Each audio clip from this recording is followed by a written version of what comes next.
ರಾಜ್ಯ ಬೋವಿ ನಿಗಮದ ಅಧ್ಯಕ್ಷರಾದಂಥ ಎಸ್ ರವಿಕುಮಾರ್ ವಿರುದ್ಧ ಈಗ ಲಂಚಾವತಾರದ ಒಂದು ಆರೋಪ ಕೇಳಿ ಬರ್ತಾ ಇದೆ. ಶಿವಮೊಗ್ಗ ಮೂಲದ ಮತ್ತೆ ಕಾಂಗ್ರೆಸ್ನಲ್ಲಿ ಸಾಕಷ್ಟು ವರ್ಷಗಳ ಕಾಲ ಎನ್ಎಸ್ಯುವಿಂದ ತಮ್ಮ ರಾಜಕೀಯ ಬದುಕನ್ನು ಆರಂಭಿಸಿಬಿಟ್ಟು ಇವತ್ತು ಒಂದು ನಿಗಮದ ಅಧ್ಯಕ್ಷ ಸ್ಥಾನವನ್ನು ವಹಿಸಿಕೊಂಡಂತಹ ರವಿಕುಮಾರ್ ವಿರುದ್ಧ ಈಗ ಕೇಳಿಬರುತ್ತಿರೋ ಆರೋಪ ತುಂಬಾ ಗಂಭೀರವಾಗಿರುವಂಥದ್ದು. ಈ ಕುರಿತಂತೆ ಅವ್ರ ಜೊತೆಗೆ ಮಾತಾಡೋಣ. ಈಗ ಅವ್ರದನ್ನೇ ಮಾತಾಡ್ತೀನಿ ಸರ್. ಈಗ ಒಂದು ಲಂಚಾವತಾರದ ಪ್ರಕರಣ ಏನು ವಿಡಿಯೋ ವೈರಲ್ ಆಗ್ತಾ ಇದೆ ಮತ್ತೆ ಸಾಮಾಜಿಕ ಜಾಲತಾಣ ಆಗಿರ್ಬೋದು, ಮಾಧ್ಯಮಗಳಾಗಿರ್ಬೋದು, ಇದ್ರ ಬಗ್ಗೆ ನೀವೇನು ಹೇಳ್ತೀರಾ ಮತ್ತೆ ಇದ್ರ ಹಿಂದೆ ಏನಿರ್ಬೋದು? ಷಡ್ಯಂತ್ರ ಇದೆ, ಬಟ್ ಇದು ತನಿಖೆ ಆಗ್ಬೇಕಂತ ಹೇಳ್ತೀನಿ. ತನಿಖೆ ಆಗ್ಬೇಕಂದ್ರೆ ಪಕ್ಷಕ್ಕೆ ಗೌರವ ಧಕ್ಕೆ ಆಗ್ದಂಗೆ, ಸರ್ಕಾರ ಧಕ್ಕೆ ಆಗ್ದಂಗೆ ನಾನು ಹಿಡ್ಕೊಂತೀನಿ. ಇದಾಗಬೇಕು, ತನಿಖೆ ಆಗ್ಬೇಕು. ನಾನೇ ಹೇಳ್ತಾ ಇದ್ದೀನಿ ತನಿಖೆಗೆ. ಏನು ಸರ್ ಇದ್ರ ಹಿಂದ್ಗಡೆ ಕೈವಾಡ ಇದೆ ಅನ್ಸತ್ತೋ ಅಥವಾ ಯಾರು ನಿಮ್ಗೆ ಆಗದಿರೋಂಥ ರಾಜಕೀಯ ವೈರಿಗಳು ಅಥವಾ ನಿಮ್ಮ ಕಚೇರಿಯಲ್ಲಿ ಇರುವಂಥದ್ದು ಏನು? ಯಾಕೆಂದ್ರೆ ಕೆಲವೊಂದು ಅಧಿಕಾರಿಗಳ ಹೆಸರು ಅಂತ ನೀವು ಹೇಳ್ತೀರಾ, ಕೆಲವೊಂದು ಕೈವಾಡ ಇರ್ಬೋದು ಅಂತ ಹೇಳ್ಬಿಟ್ಟು ಏನು ಅನುಮಾನ ಇದೆಯಾ, ಏನು ಕತೆ? ಅಲ್ಲಿ ತನಿಖೆ ಆದರೆ ಮಾತ್ರ ಎಲ್ಲ ಹೊರಗೆ ಬರುತ್ತೆ, ಸತ್ಯಾಸತ್ಯತೆ ಹೊರಗೆ ಬರಲಿ ಅಂತೇಳಿ ನಾನೇ ತನಿಖೆಗೆ ಆಗ್ರಹ ಮಾಡ್ತಾ ಇದ್ದೀನಿ. ಅಲ್ಲ, ಯಾಕೆಂದ್ರೆ ಈಗ ಸಾಕಷ್ಟು ಪರ್ಸೆಂಟೇಜ್ ವ್ಯವಹಾರಗಳು ಬಂದಿದೆ, ಸಚಿವರ ಹೆಸರುಗಳು ಪ್ರಸ್ತಾಪ ಇದೆ, ಅಧಿಕಾರಿಗಳ ಹೆಸರು ಪ್ರಸ್ತಾಪ ಆಗುತ್ತೆ.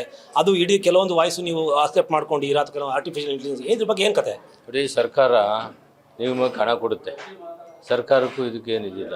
ನಮಗೆ ಕೆಲಸ ಮಾಡೋಕ್ಕೆ ನಮ್ಮ ನಿಗಮಕ್ಕೆ ಹಣ ಕೊಟ್ಟಿರುತ್ತೆ, ಅದನ್ನು ಮಾಡಿ ಅಂತ ಹೇಳ್ತಾರೆ. ಮಿನಿಸ್ಟ್ರಿಗೆಲ್ಲ ನಾವೇನು ಹೇಳ್ತೀವಿ, ಅಕಸ್ಮಾತಾಗಿ ಅಲ್ಲಿ ಯಾರ್ಯಾರ ಅಲ್ಲಿ ಹೋಗಿ ಮಿನಿಸ್ಟ್ರಿ ಕೇಳಿದಾಗ ಇದು ಮಾಡಿ ಅಂತ ಹೇಳ್ತಾರೆ. ಅಷ್ಟು ಬಿಟ್ಟರೆ ಅವ್ರ ನಿಗಮಕ್ಕೆ ನಾವು ನಮ್ಮದೇ ಇದು ಹಣ ಕೊಡ್ತಕ್ಕಂಥದ್ದು ನಿಗಮಕ್ಕೆ. ನಾವು ಎಲ್ಲ ಸಾಧಕ ಬಾಧಕಗಳು ನೋಡಿ ಮಾಡ್ತಕ್ಕಂಥದ್ದು. ಈಗ ನಿಗಮದಲ್ಲಿ ಸಾಕಷ್ಟು ಬೇರೆ ಬೇರೆ ಯೋಜನೆಗಳಿದ್ದಾವೆ, ಅಪ್ಲಿಕೇಶನ್ ಹಾಕೊಳ್ತಾರೆ ಅರ್ಜಿಗಳು. ಆದರೆ ಬರೋಂಥ ಅನುದಾನಕ್ಕೂ ಬರೋಂಥ ಅಪ್ಲಿಕೇಶನ್ಗೂ ಮ್ಯಾಚ್ ಆಗಲ್ಲ. ಇಂಥ ಸಂದರ್ಭದಲ್ಲಿ ವಸೂಲಿ ಬಾಜಿ ಆಗಿರ್ಬೋದು, ಈ ಥರದ ಒಂದಷ್ಟು ಅವಕಾಶಗಳಿರುತ್ತೆ. ಇದನ್ನೇ ಅಲ್ಲೆಗೆ ಹೇಳ್ತೀರಾ ಅಥವಾ ಒಪ್ಕೊಳ್ತೀರಾ ಅಂತ? ಇದು ವಸೂಲಿ ಬಾಜಿಯಲ್ಲಿ ಅಲ್ಲೆಗೆ ಹೇಳ್ತೀನಿ. ಈಗ ಎಲ್ಲರಿಗೂ ಸ್ಯಾಟಿಸ್ಫ್ಯಾಕ್ಷನ್ ಮಾಡೋಕ್ಕಾಗಲ್ಲ. ಎಲ್ಲರಿಗೂ ಸ್ಯಾಟಿಸ್ಫ್ಯಾಕ್ಷನ್ ಮಾಡಿ ಇದ್ದವ್ರಿಗೆ ಕೊಡ್ತೀವಿ, ಇನ್ನು ಉಳಿದವ್ರಿಗೆ ನೆಕ್ಸ್ಟ್ ಕೊಡ್ತೀವಪ್ಪ, ನೆಕ್ಸ್ಟ್ ಅವಕಾಶ ಇದೆ ಅಂತ ಹೇಳ್ತೀವಿ. ಯಾಕಂದರೆ ಅಪ್ಲಿಕೇಶನ್ ಹಾಕಿದಾಗ ಅದು ಅಲ್ಲೇ ಇರುತ್ತೆ, ನಮ್ಮಲ್ಲೇ ಇರುತ್ತೆ, ಮತ್ತು ಪದೇ ಪದೇ ಹಾಕೋದಿಲ್ಲ. ನೆಕ್ಸ್ಟ್ ಏನಾರ ಅವಕಾಶ ಮಾಡಿಕೊಡ್ತೀವಿ ಅಂತ. ಅಲ್ಲ, ಈಗ ಇಡೀ ಒಂದು ಪ್ರಕರಣದಲ್ಲಿ ಸಾಕಷ್ಟು ಪಕ್ಷಕ್ಕಾಗಿರ್ಬೋದು, ಒಂದು ಬೋವಿ ನಿಗಮ ಆಗಿರ್ಬೋದು, ಸಮಾಜ ಆಗಿರ್ಬೋದು, ವೈಯಕ್ತಿಕ ನಿಮ್ಮ ರಾಜಕೀಯ ಬದುಕಿಗೂ ಕೂಡ ಒಂದು ರೀತಿಯ ಕಪ್ಪು ಚುಕ್ಕೆ ಮತ್ತೆ ಒಂದು ರೀತಿಯ ಒಂದು ಕೆಟ್ಟ ಅಪವಾದ ಬಂದಿದೆ. ಈ ಒಂದು ಸಂದರ್ಭದಲ್ಲಿ ನೈತಿಕ ಹೊಣೆ ಹೊತ್ತು ರಾಜೀನಾಮೆ ಕೊಡುವಂಥದ್ದಾಗಿರ್ಬೋದು ಅಥವಾ ಪಕ್ಷದ ಮುಖಂಡರಿಂದ ಏನೋ ಸೂಚನೆಗಳು ಬರೆದಿದೆ ರಾಜೀನಾಮೆಗೆ? ಈಗ ನಾನು ಹೋದ್ಮೇಲೆ ಗೊತ್ತಾಗುತ್ತೆ.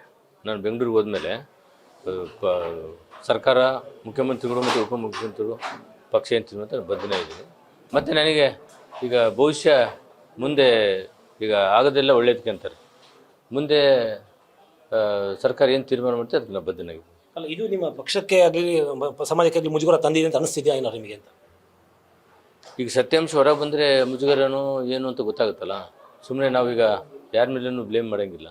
ಅಂದರೆ ಕಚೇರಿಯಲ್ಲಿ ಆಗಿದೆ, ಅಧಿಕಾರಿಗಳು ಇರ್ಬೋದು, ಹೊರಗಡೆ ಇರ್ಬೋದು, ಯಾರು ಇರ್ಬೋದು. ನೀವು ಹೇಳಿದ್ರಿ ಈಗ ಷಡ್ಯಂತ್ರ ಹಿಂಗೆ ಏನು ಅಂತಕ್ಕಂಥದ್ದು ಇರ್ಬೋದು. ರಾಜಕೀಯದಲ್ಲಿ ಇಷ್ಟು ಫಾಸ್ಟಾಗಿ ಹೋಗಿದ್ದೇನೆ ಅಂತಕ್ಕಂಥದ್ದು, ನಾವಿಷ್ಟು ಕೆಳಹಂತದಿಂದ ಬಂದೀವಿ ಅಂತಕ್ಕಂಥದ್ದು, ಅದನ್ನು ಯೋಚನೆ ಮಾಡಬೇಕು.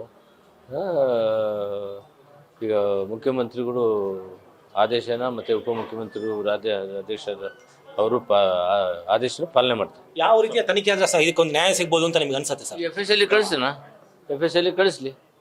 ಆಮೇಲೆ ಅವರು ಯಾವ ಮಟ್ಟದಲ್ಲಿ ಮಾಡ್ತಾರೋ ಗೊತ್ತಿಲ್ಲ, ಮಾಡಲಿ.